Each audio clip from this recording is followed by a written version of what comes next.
পাপি বাঙালি। আজকে একটা ছোট্ট ভিডিও আপনাদের সামনে নিয়ে এসেছি কিছু কথা বলার জন্য। যারা বাড়িতে বাচ্চা রেখেছেন, পোষ্য আছে যাদের, তাদের দুটো সমস্যা নিয়ে খুব অসুবিধায় পড়তে হয়। এক হচ্ছে গিয়ে পেটের কৃমি, আরেকটা হচ্ছে বাইরের পোকা। তো এই দুটো জিনিসের টিপস আজকে আমি একটা ছোট্ট টিপস দেবো। অনেক অনেক ওষুধ খাওয়াচ্ছেন, প্রপারলি ডিওয়ার্মিং করছেন, কিন্তু তারপরেও পেটের ওয়ার্মসের জন্য অনেক রকম ইস্যুস আমাদের হয়। 3 রকম প্রবলেম কুকুরের ভীষণ ফ্যাটাল। 1 নম্বর হচ্ছে পেটের ওয়ার্মস, 2 নম্বর হচ্ছে গিয়ে বাইরের পোকা, এবং 3 নম্বর হচ্ছে দাঁত। এই 3টে জিনিস যদি আপনি সুন্দরভাবে মেনটেন করতে পারেন, তাহলে আপনার বাচ্চাটি খুব সুন্দরভাবে দীর্ঘ জীবন যাপন করতে পারবে, আপনার সঙ্গে থাকতে পারবে।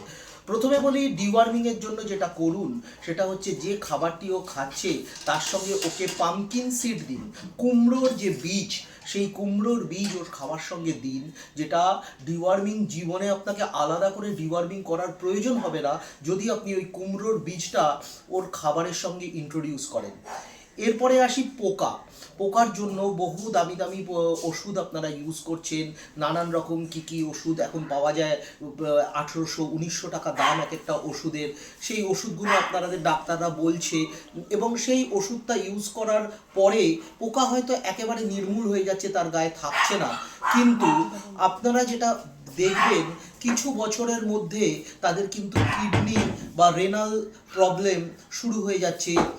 কিডনির ওপর বিশাল বড় চাপ পড়ছে, কারণ যে ওষুধটি আপনারা খাওয়াচ্ছেন তার বাইরের পোকা, বাহ্যিক পোকাটা চলে যাওয়ার জন্য তার মধ্যে অবশ্যই এমন কিছু আছে যেটা গায়ের পোকাটাকে, বাইরে থেকে বাহ্যিকভাবে পোকাটাকে তার গায়ে বসতে দিচ্ছে না বা কামড়াতে দিচ্ছে না। তার কারণ তার গায়ের ব্লাডটা বিটার হয়ে যাচ্ছে, যে কারণে তারা কামড়ালেই যখন বিটার ব্লাড পাচ্ছে তখন তারা গা থেকে ছেড়ে দিচ্ছে। অ্যাট দ্য সেম টাইম তাদের গায়ে একটা এমন স্মেল থাকে যে কারণে পোকাটা ওদের গায়ে আসতে পারে না। কিন্তু দীর্ঘদিন যদি এই ওষুধ ইউজ করেন, আমি খুব গ্যারান্টি সহকারে বলছি, তাদের কিডনি এবং লিভারের ওপর প্রচুর বড় চাপ পড়ে, যেটা ভবিষ্যতে তাদের জীবনের আয়ুটাকে অনেক কম করে দেয়। এর জন্য যেটা করুন, অ্যাপেল সিডেড ভিনিগার ইউজ করুন। যখনই আপনি বাইরে বেরোবেন তখন বাচ্চাকে নিয়ে, তখন বাচ্চার গায়ে অ্যাপেল সিডেড ভিনিগার স্প্রে করুন, পায়ের তলায় অ্যাপেল সিডেড ভিনিগার স্প্রে করুন, এবং আপনি তাকে সুস্থ সুন্দর রাখার জন্য আপনার বাইরের জুতো ঘরের বাইরে রাখুন।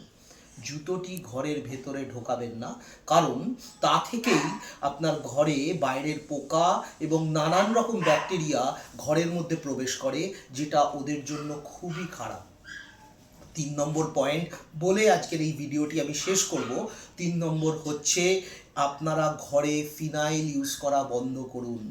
ডগ ফ্লোর ক্লিনার অনেক রকম পাওয়া যায় মার্কেটে অ্যাভেলেবেল, সেগুলো ইউজ করুন। কারণ কুকুররা কিন্তু ম্যাক্সিমাম টাইম আমাদের এই ওয়েদারে চায় মাটিতে বসতে, মাটিতে থাকতে, এবং যেগুলো শর্ট কোটেড কুকুর হয়, ফ্ল্যাট কোটেড কুকুর হয়, সেইগুলো তাদের কিন্তু স্কিনের ওপর পেটটা অলওয়েজ মাটিতে থাকে। সেই কেমিক্যালসগুলো তাদের স্কিন অ্যাবজর্ব করে, এবং যার ফলে নানান রকম স্কিন ইস্যুস তাদের মধ্যে দেখা যায়।